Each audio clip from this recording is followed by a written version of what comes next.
പ്രൗഢഗംഭീരമായ ഒരു സത്യപ്രതിജ്ഞയായിരുന്നു ഇന്നലെ നടന്നതല്ലേ. അതിൽ കോൺഗ്രസിന്റെ നേതാക്കന്മാരുടെയൊക്കെ സത്യപ്രതിജ്ഞയൊക്കെ നമ്മൾ കണ്ടു. പക്ഷേ ഇവിടുത്തെ മലൻ ടി വി നമ്പ്യാരും സംഘപരിവാറും കാസ കൂസന്മാരൊക്കെ ഇങ്ങനെ കാതോർത്തിരിക്കുകയായിരുന്നു. അവരെല്ലാം ഇങ്ങനെ റെഡിയായിട്ട് നിൽക്കുകയായിരുന്നു. മുസ്ലിം ലീഗിന്റെ നേതാക്കന്മാർ എങ്ങനെയായിരിക്കും സത്യപ്രതിജ്ഞ ചെയ്യാൻ പോകുന്നത്? അവർ അള്ളാഹുവിൻ്റെ നാമത്തിലാണോ അതോ ദൈവനാമത്തിലാണോ അതോ ഇനി ഇതൊന്നുമില്ലാതെയാണോ നോക്കിയിരിക്കുകയായിരുന്നു. എങ്ങാനും ഈ മുസ്ലിം ലീഗിന്റെ നേതാക്കന്മാർ അല്ലെങ്കിൽ മുസ്ലിം ലീഗിന്റെ തെരഞ്ഞെടുക്കപ്പെട്ടിട്ടുള്ള മന്ത്രിമാർ അള്ളാഹുവിൻ്റെ നാമത്തിലാണ് സത്യപ്രതിജ്ഞ ചെയ്തിരുന്നെങ്കിൽ മക്കളെ ഇന്ന് കേരളം വേറൊരു ലെവലിലേക്ക് പോയനെ. ഈ പറയുന്ന മലൻ ടി വിയും അതുപോലെ തന്നെ കർമ്മ കക്കൂസും ഈ സംഘപരിവാറും കാസ എല്ലാം ഇന്ന് കിടന്ന് തൂറി മെഴുകിയാനായിരുന്നു അല്ലേ. ഇപ്പം അവനവൻ്റെ വിശ്വാസം അവനവന് വലുത് തന്നെയാണല്ലേ. അതിപ്പോൾ ദൈവമായാലും കൊള്ളാം, അള്ളാഹു ആയാലും കൊള്ളാം, ഈശോ ആയാലും കൊള്ളാം, എല്ലാം ഒന്നാണ് എന്ന് വിശ്വസിക്കുന്ന ഒരാളാണ് ഞാൻ.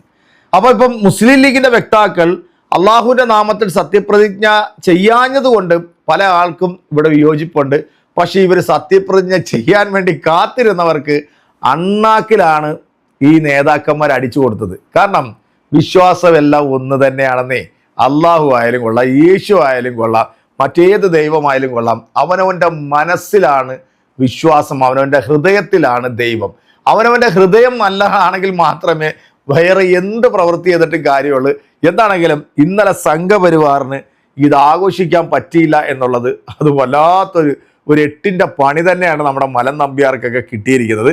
മുസ്ലിം ലീഗിൻ്റെ കുറച്ച് ആൾക്കാർ കഴിഞ്ഞ ദിവസം ഒരു പ്രകടനത്തിൽ പ്രകോപനപരമായിട്ടുള്ള മുദ്രാവാക്യം വിളിച്ചു. ആർക്കെതിരെയാണ്? കേരളത്തിലെ വെള്ളാപ്പള്ളി നടേശൻ എന്ന് പറയുന്ന കള്ള് കച്ചവടക്കാരനെതിരെ ഒരു മുദ്രാവാക്യം. നാഴികയ്ക്ക് 40 വട്ടം ഈ സമുദായത്തെയും മുസ്ലിം ലീഗിനെയും പച്ച വർഗീയത പറയും, ഇവരൊക്കെ തീവ്രവാദിയാന്ന് പറഞ്ഞിടക്കുന്ന ഈ വേട്ടാവളിയനെതിരെ ഒരു മുദ്രാവാക്യം വിളിച്ചപ്പോൾ ലവന്മാർക്കൊക്കെ അങ്ങോട്ട് വല്ലാത്ത ചൊറിച്ചിൽ ഊത്തലുമായി. ഒരു ജാതി, ഒരു മതം, ഒരു ദൈവം, നിങ്ങൾ മനുഷ്യനെ സ്നേഹിക്കണം എന്ന് പഠിച്ച മഹാനായിട്ടുള്ള ഗുരുദേവന്റെ ആദർശത്തെയും ആശയത്തെയും വിറ്റ് ജീവിക്കുന്ന ലവനും ലവന്റെ കുറച്ച് ശിങ്കടികളും ഇവൻ കൊടുക്കുന്ന മാട്ട ചാരായി വടിച്ചിട്ട് ഇവന്മാർ പുറത്തോട്ട് ഇറങ്ങിയിട്ട് ഹൈദരലി തങ്ങളുടെ കോലം കത്തിക്കുന്നു. സംഘപരിവാർ സമൂഹ മാധ്യമങ്ങളിലൊക്കെ ഇട്ടിട്ട് വലിയ രീതിയിൽ വൈറലാക്കിയിട്ടുള്ള ഒരു മുദ്രാവാക്യം ഉണ്ട്, നിങ്ങൾക്ക് അറിയാലോ അല്ലേ.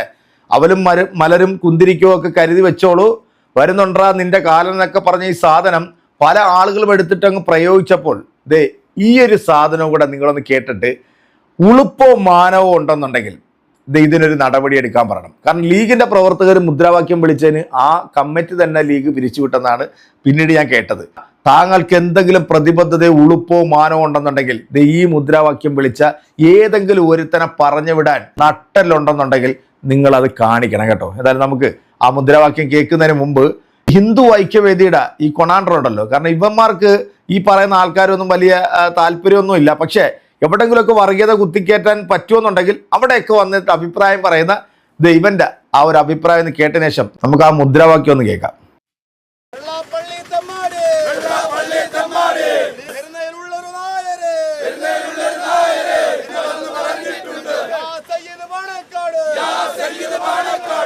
കഴിഞ്ഞ ദിവസം തൊടുപുഴ നഗരത്തിൽ നടത്തിയ ആഹ്ലാദ പ്രകടനത്തിലാണ് മുസ്ലിം ലീഗ് പ്രവർത്തകർ ഈ മുദ്രാവാക്യങ്ങൾ വിളിച്ചത്.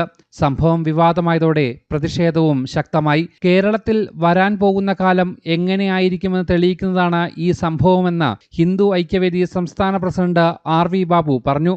ഇതൊരു ഒറ്റപ്പെട്ട സംഭവമായി കാണാൻ കഴിയില്ല.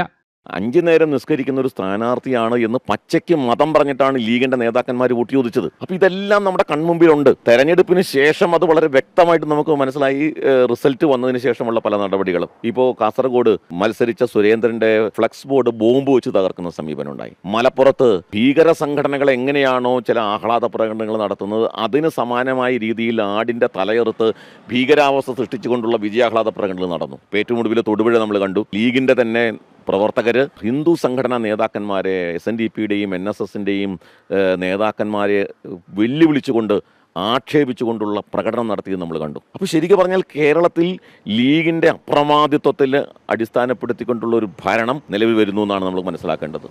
എപ്പോഴാണോ അമ്രാന് ഇവരൊക്കെ ഹിന്ദു നേതാക്കളായിട്ട് അംഗീകരിക്കാൻ തോന്നിയത്?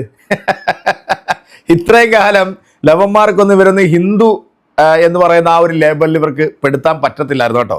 അപ്പം ആവണക്കണയിൽ കടവറങ്ങിയവന്റെ നയം എന്ന് പറഞ്ഞിട്ടില്ലേ, എവിടെങ്കിലും കിട്ടുന്ന ഒരു ചാൻസിന് കയറി അങ്ങോട്ട് അടിക്കുക എന്നുള്ളതാണ് ഇവന്റെ ഒരു ലക്ഷ്യം. അപ്പൊ മുസ്ലിം ലീഗിന്റെ പ്രവർത്തകർ വിളിച്ച മുദ്രാവാക്യമാണ് കേരളത്തിലെ ഏറ്റവും വലിയ വർഗീയ മുദ്രാവാക്യം എന്നാണ് ഈ വേട്ടാവളിയനും ഈ സംഘപരിവാറും ഈ മലൻ TV നമ്പ്യാരൊക്കെ വന്നിരുന്നുകൊണ്ട് ഘോരഘോരം ഇത്രയും ദിവസം സംസാരിച്ചത്. ഇനി ഞാൻ കേൾപ്പിക്കാൻ പോകുന്ന ഈ ഒരു മുദ്രാവാക്യം കൂടെ ഒന്ന് കേട്ടിട്ട് ധാർമ്മ്യത ഉണ്ടെങ്കിൽ, മാന അഭിമാനം ഉണ്ടെന്നുണ്ടെങ്കിൽ, ഇതിനെതിരെ നിങ്ങളൊരു പ്രസ്താവന നടത്തുകയാണെന്നുണ്ടെങ്കിൽ നീയൊക്കെ പറയുന്ന ജോലി ഞങ്ങൾ ചെയ്തു തരാം. കേട്ടോ.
ഇരുപത്തിയേഴ് സീറ്റിൽ മത്സരിച്ച മുസ്ലിം ലീഗ് 23 സീറ്റിൽ വിജയിച്ചു.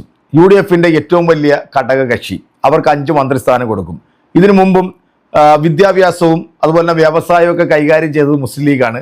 അപ്പോൾ ഈ ഒരു സ്വാഭാവികമായിട്ട് ഈ ഒരു തെരഞ്ഞെടുപ്പ് വരുമ്പോഴും വിദ്യാഭ്യാസം മുസ്ലിം ലീഗിന് തന്നെ കൊടുക്കേണ്ടി വരും. അപ്പോൾ അത് കൊടുക്കാൻ പാടില്ല എന്ന് പറഞ്ഞ വെള്ളാപ്പള്ളിയും പെരുന്നേല കൊണാണ്ടറും ഇവന്മാർ രണ്ടുപേരും പച്ച വർഗീയത പറഞ്ഞപ്പോൾ അതിനെതിരെ ശക്തമായ രീതിയിൽ ഒരു പ്രതിഷേധ പ്രകടനം മുസ്ലിം ലീഗിന്റെ പ്രവർത്തകർ നടത്തുമ്പോൾ ഈ നായർക്കെതിരെയോ അല്ലെങ്കിൽ ഈ വെള്ളാപ്പള്ളിക്കെതിരെയോ അയാളുടെ തല വെട്ടുവെന്നോ അയാളുടെ കാല് വെട്ടുവെന്നോ ഒന്നും അവർ മുദ്രാവാക്യത്തിൽ വിളിച്ചില്ല. അവര് വിളിച്ച മുദ്രാവാക്യത്തിനോട് നമുക്ക് യോജിപ്പുമില്ല.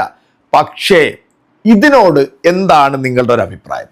ഈ വിളിച്ചതിന് ഈ പറയുന്ന RB ബാബു എന്ന് പറഞ്ഞ വിഷജന്തുവിനോ അല്ലെങ്കിൽ ഈ പറയുന്ന ഏതെങ്കിലും നേതാക്കന്മാർക്ക് ഇവർക്കെതിരെ നടപടിയെടുക്കാൻ ആംബിയർ ഉണ്ടോ, പിടുക്കിനുറപ്പുണ്ടോ? ഉണ്ടെന്നുണ്ടെങ്കിൽ അത് ആദ്യം ഒന്ന് കാണിക്കും. ഈ തെരഞ്ഞെടുപ്പിൽ UDFന് യാതൊരു തരത്തിലുള്ള ഗുണവും ഉണ്ടാകാത്ത ഈ 2 വേട്ടാവളിയന്മാർ വന്നിട്ട് കേരളത്തിലെ പൊതുസമൂഹത്തോടും UDFനോടും പറയാ, ഇവരെ മന്ത്രിയാക്കരുത്, അവരെ മന്ത്രിയാക്കരുത്, ഇവൻ മുഖ്യമന്ത്രി ആകരുതെന്ന് പറയാൻ എന്ത് ധാർമ്മ്യതയാണ് ഇവന്മാർക്കുള്ളത്? അതിനുള്ള മറുപടിയാണ് കേരളത്തിലെ പ്രബുദ്ധരായിട്ടുള്ള ജനങ്ങൾ കൊടുത്തത്. എന്തായാലും ഈ ചാനൽ ചർച്ചയിലൊക്കെ വന്നിരുന്നുണ്ട് ഈ കൊലവിളി മുദ്രാവാക്യത്തെ കുറിച്ചിട്ട് കമന്റ് പറയുന്നവരും കമന്റ് അടിക്കുന്നവരും ഇതിനെക്കുറിച്ചും കൂടെ ഒന്ന് നിങ്ങളുടെ കമന്റുകൾ നമ്മുടെ കമന്റ് ബോക്സിൽ ഒന്ന് രേഖപ്പെടുത്തണം. അപ്പോൾ നമുക്ക് അടുത്തൊരു വീഡിയോയിൽ വീണ്ടും കാണാം. അതുവരെയ്ക്ക് എല്ലാവർക്കും